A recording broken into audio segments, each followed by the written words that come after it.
Hello friends, ఎలా ఉన్నారు? దుర్మార్గులు అంటే దేవుడికి కూడా భయమేనేమో. అందుకే వారి జోలికి పోడు. ఎప్పుడూ మంచి వాళ్ళకి, మనసున్న వాళ్ళకే కష్టాలు కలిగిస్తూ ఉంటాడు. ఎవరి జీవితం ఎలా ఉందో తెలియదు కానీ మనకి మంచి వాళ్ళ తలరాత మాత్రం బాధలతో, కన్నీళ్లతో, కష్టాలతో బ్రతకమని రాస్తాడు ఆ దేవుడు. కాదంటారా? మనుషులకు దగ్గరగా ఉండి దూరం చేస్తున్నారు అని బాధపడే కన్నా, దూరంగా ఉండి మన విలువను కాపాడుకోవడం ఉత్తమం. విలువ తెలుసుకోలేనివాడు ఎప్పటికీ సంపాదించుకోలేడు. ఒకవేళ సంపాదించినా నిలబెట్టుకోలేడు. కష్టపడి సాధించుకున్నవాడు వృధా చేయలేడు. ఒకవేళ వృధా చేసినా తిరిగి సంపాదించుకోగలడు. అది స్నేహమైనా, ప్రేమైనా, డబ్బైనా. నిన్న ఉన్న సంతోషం రేపటికి ఉంటుందో లేదో తెలియదు. అలాగే ఈరోజు ఉన్న కష్టం రేపటికి ఉండకపోవచ్చు. కష్ట సుఖాలు వచ్చిపోయే బంధువుల లాంటివి. ఉన్నది ఒక్కటే జీవితం. నలుగురితో కలిసిమెలిసి నవ్వుతూ, నవ్విస్తూ గడిపేద్దాము. మనం సంతోషంగా ఉన్నప్పుడు 10 రోజులు కూడా 10 క్షణాలుగా గడిచిపోతాయి. మనం విచారంలో ఉన్నప్పుడు 10 క్షణాలు కూడా 10 యుగాలుగా గడుస్తాయి. అందుకే వీలైనంత వరకు సంతోషంగా గడిపేందుకు ప్రయత్నించండి. ఒంటరితనం అంటే ఎవ్వరూ లేకపోవడం కాదు. అందరూ ఉన్నా కానీ మనల్ని అర్థం చేసుకునేవారు లేకపోవడమే నిజమైన ఒంటరితనం. అలాగని ఎవరిని నీ జీవితంలో ఉండమని బలవంత పెట్టకు. నీ వ్యక్తిత్వం నచ్చిన వాళ్ళు ఎన్ని సమస్యలు వచ్చినా ఎదిరించి నీకు తోడుగా నీతోనే ఉంటారు. నువ్వంటే ఇష్టం లేని వాళ్ళు కారణాలు వెతికి మరీ దూరం అవుతారు. నీ గమ్యాన్ని నిర్ణయించేది నీ చేతలే కానీ నీ చేతిలోని గీతలు కాదు. నీ చేతిలోని గీతలు అరిగితేనే నీ తలరాతలు మారుతాయి. కాబట్టి జీవితంలో ముందుకెళ్ళాలి అనుకున్నప్పుడు కాలం నిన్ను వెనక్కి లాగుతుందని భయపడకు. వెనక్కి లాగబడిన బాణమే వేగంగా ముందుకు వెళ్ళగలదు. నమ్మకాన్ని కోల్పోకు. విజయం తప్పక నీదవుతుంది. జీవితంలో ఏ బంధం గురించి ఏడవకు. ఎందుకంటే ఏడిపించే వాళ్లకు కన్నీటి విలువ తెలియదు. కన్నీటి విలువ తెలిసిన వాళ్ళు ఎప్పటికీ ఏడిపించరు. నీది కాని బంధాల వెంట ఎంత పరిగెత్తినా నీ దేహానికి అలసట, మనసుకి బాధ తప్ప ఇంకేమీ ఉండదు. నీది అయినది ఎప్పటికీ నిన్ను వీడదు. నీది కానిది ఎప్పటికీ నీకు దొరకదు అని గుర్తుపెట్టుకో. కొంతమంది మనల్ని కిందికి లాగి ఆనందించడం కోసమే పుడతారు. అటువంటి వారిలో చాలామంది మన బంధువులుగానే పుడతారు. ఈ లోకంలో చెడ్డవారిని కనిపెట్టడం చాలా కష్టమైపోయింది. ఎందుకంటే చెడ్డవాడు మంచివాడు కంటే మంచిగా నటించగలడు. కన్నీటి నుండి కసి పుట్టాలి. అవమానాల నుండి అనుకున్న లక్ష్యాన్ని సాధించే పట్టుదల పుట్టాలి. ఎవరైతే నిన్ను ఎగతాళి చేశారో వాళ్ళు ముక్కున వేలు వేసుకునేలా నువ్వు ఉన్నత శిఖరాలకు ఎదిగే మార్గం పుట్టాలి. కొమ్మ నుంచి రాలిపోయిన పువ్వులు తిరిగి అతుక్కోకపోవచ్చు, కానీ కొమ్మ బలంగా ఉంటే మళ్ళీ పూస్తాయి. నీ మొదటి విజయం ఏంటో తెలుసా? నిన్ను నువ్వు ప్రేమించుకోవడం, నిన్ను నువ్వు గౌరవించుకోవడం, నిన్ను నువ్వు నమ్మడం. ఇవన్నీ నువ్వు చేస్తే నువ్వు సగం విజయం సాధించినట్లే. సముద్రానికి ఎటు చూసినా నీరే కనిపిస్తుంది, కానీ గుక్కెడు నీళ్లు కూడా తాగడానికి పనికిరావు. అలాగే చుట్టూతా ఎన్ని బంధాలు ఉన్నా మన అనుకున్న భావం ఎదుటివారిలో లేకుంటే నువ్వు ఎంత తాపత్రయపడినా అది వృధా ప్రయాస మాత్రమే అవుతుంది. సముద్రం పక్కనే ఇల్లు ఉన్న ఇంట్లో మంచినీరు అయిపోతే మనం సముద్రం వద్దకు వెళ్ళం. అలాగే చుట్టూ ఎన్ని బంధాలు ఉన్నా మనల్ని అర్థం చేసుకునే వాళ్ళ దగ్గర మాత్రమే మన సంతోషాన్ని, బాధని పంచుకోగలం. కానీ మన అనుకున్న వారి దగ్గర మన విలువ తగ్గినప్పుడు వారికి దూరం కావడమే మంచిది. ఎందుకంటే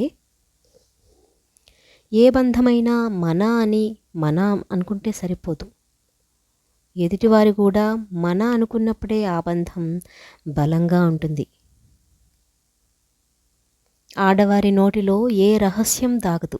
ఎందుకంటే మన ఆడవారికి ధర్మరాజు శాపం ఉంది. అలాంటిది ఒక స్త్రీ ఏదైనా విషయం తనలోనే దాచుకుని బాధపడుతూ ఉంది అంటే తాను ఏదైనా తప్పు చేసి ఉండాలి, లేదా జరగబోయే తప్పు గురించి విషయాలు తనకు తెలిసి ఉండాలి. మనిషి కాదు మారాల్సింది, మనసు మారాలి. ఆలోచించే విధానం మారాలి. మంచిగా ఆలోచిస్తే అన్నీ మంచిగా కనిపిస్తాయి. చెడుగా ఆలోచిస్తే అన్నీ చెడుగానే అర్థమవుతాయి. ఒకరు నీతులు సూక్తులు చెప్తేనే మనం మారాలా? మనం గురించి మనకు తెలియదా? ఒకరు చెప్తేనే మనం మారాలి అనుకుంటే నీతులు బోధిస్తూనే ఉంటారు. నువ్వు ఎలా ఉండాలో, ఎలా బ్రతకాలో ఒకరు చెప్పేదేమిటి? నీ విలువలు కాపాడుకుంటూ నీకు నచ్చినట్టు నువ్వుండు. పరిస్థితులను బట్టి మన అలవాట్లు, పద్ధతులు మార్చుకోవాలి, కానీ విలువలు, వ్యక్తిత్వం మార్చుకోకూడదు. పరిస్థితులు ఎలా ఉన్నా నీవు నీలాగే ఉండు. నారు పోయకుండా నీరు పట్టకుండా పెరిగేవి రెండే రెండు. ఒకటి పొలంలో కలుపు అయితే, రెండు మనిషిలో డబ్బు వల్ల వచ్చిన బలుపు. ఒకదాని వల్ల పంట నాశనమైతే రెండవ దాని వల్ల మనిషే నాశనమవుతాడు. అలాంటి మనిషికి నెత్తికెక్కిన తలపొగరు దిగాలంటే డబ్బైనా పోవాలి, లేదా జబ్బైనా రావాలి. అప్పటి వరకు ఎంత చెప్పినా, ఎవరెంత చెప్పినా, ఏమి చెప్పినా వినరు. చెప్పుడు మాటలు వినే ముందు నిజానిజాలు తెలుసుకోండి. వాళ్ళ మాటలు గుడ్డిగా నమ్మి ఎదుటివారి మనసు బాధపడేలా మాటలు అనకండి. ఎందుకంటే అవే మాటలు బాధపడే రోజు మీకు ఖచ్చితంగా వస్తుంది, అది కూడా రెండింతలుగా. మనల్ని మనం కాపాడుకోవడానికి ఇతరులపై నింద వేయకూడదు. కాలానికి నిజాన్ని నిరూపించే శక్తి ఉంటుంది. విన్నది అంత త్వరగా నమ్మకు. ఎందుకంటే నిజానికంటే అబద్ధానికే వేగం ఎక్కువ. కొందరు మాట్లాడే మాటలు, చూపించే ప్రేమలు కేవలం వాళ్ళ అవసరం ఉన్నంతవరకే. ఒక్కసారి మనతో అవసరం తీరిపోయాక మాటలు, ప్రేమలు కాదు కదా, మన ముఖం కూడా చూడరు. నువ్వు ఎవరితో అయినా బంధం కలుపుకోవాలంటే దారంలాగా ఉండు. నా అనుకునే వాళ్ళు ఎన్నిసార్లు ఆ దారం తెంపినా నీకు ఓపిక ఉన్నంత వరకు ముడివేసుకుంటూనే ఉండు. కానీ నువ్వే తెంపివేసే రోజు వస్తే మాత్రం ముడివేయటానికి కాదు కదా, కనీసం కంటికి కూడా కనిపించకుండా వెళ్ళిపో. జీవితంలో కొన్ని సంఘటనలు జరగడం మంచిదేనేమో. కొందరి నిజస్వరూపం, మనస్తత్వం బయటపడతాయి. మొదట అవి బాధనిచ్చినా సరే జీవితాంతం పడాల్సిన బాధని దూరం చేస్తాయి. అవసరాన్ని బట్టి మాట్లాడేవారు, ఆపదను బట్టి దగ్గరయ్యేవారు, తమ పరిస్థితిని బట్టి మన చుట్టూ తిరిగేవారు మనకు ఎప్పటికీ పనికిరారు. మన వెంట నడిచే నీడ కూడా చీకటి పడగానే మనకు కనిపించకుండా పోతుంది. అలానే మనం నమ్మిన వాళ్ళు కూడా వాళ్ళ అవసరం తీరిపోగానే మనకు కనిపించకుండా పోతారు. చదువు రాని వాడికి పుస్తకం ఇచ్చినా, మనసు లేని వాడికి ప్రేమను పంచినా రెండు వ్యర్థమే. ఎందుకంటే ఒకరు పుస్తకంలోని బొమ్మలు చూస్తారే తప్ప అందులోని విషయాన్ని చదవలేడు. ఇంకొకరు మనిషి యొక్క ఆకారం చూస్తారే తప్ప తనలోని ప్రేమను గ్రహించలేరు. పని పూర్తి చేయాలి అని ప్రయత్నిస్తూ ఎదురు దెబ్బలు తింటూ ఎదిగిన వ్యక్తి ఎప్పటికైనా విజయం సాధిస్తాడు. ఇతరులను ఇబ్బంది పెడుతూ ఉండే వ్యక్తులు ఎప్పటికీ ఉన్న చోటే ఉండిపోతారు. ఓటమి వచ్చినా నిబ్బరంగా ఉండండి. మానసికంగా దృఢంగా ఉన్నవారు ఎప్పటికీ ఓటమి పాలవ్వరు. గెలుపుకు మరో మార్గమే ఓటమి అని గుర్తించండి. ఓటమి ఒక్కటే అంతం కాదని గుర్తించి గెలుపు కోసం పోరాటం చేయండి. సంతోషం డబ్బులో కాదు, మనసులో ఉంటుంది. ప్రతి శ్వాస వెనకాల ఒక ఆశ ఉంటుంది. ఆ ఆశ వెనకాల ఏదో ఒక ఆలోచన ఉంటుంది. ఆ ఆలోచనలో ఏదో సాధించాలని ఆశయం ఉంటుంది. ఆ ఆశయం వెనకాల ఒక ఆచరణ ఉంటుంది.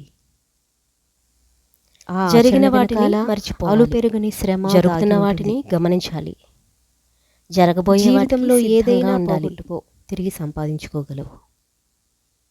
కానీ నిన్ను ప్రేమించేవారు నీపైన పెట్టుకున్న నమ్మకాన్ని పోగొట్టుకోకు. తిరిగి వారి ప్రేమను అలాగే వారి దగ్గర నమ్మకం సంపాదించాలి అంటే నీ జీవితకాలం సరిపోదు. అబద్ధం ఇప్పుడు ఎంత ఆనందాన్ని ఇచ్చినా నిజం తెలిసాక ఆ ఆనందమే కాదు, నీ మీద ఉన్న అభిప్రాయాన్ని కూడా ఆవిరయ్యేలా చేస్తుంది. భయపడి చెవులు మూసుకుంటే గెలుపుకుండే తలుపు చప్పుడు ఎలా వినిపిస్తుంది? నువ్వందరికీ నచ్చట్లేదు అంటే నువ్వు వాళ్ళకి తగ్గట్టుగా నటించడం నేర్చుకోలేదు అని అర్థం. ఈ జీవితం అనే రంగస్థలంలో అందరికీ నచ్చావు అంటే నువ్వు గొప్ప నటుడివి అని అర్థం.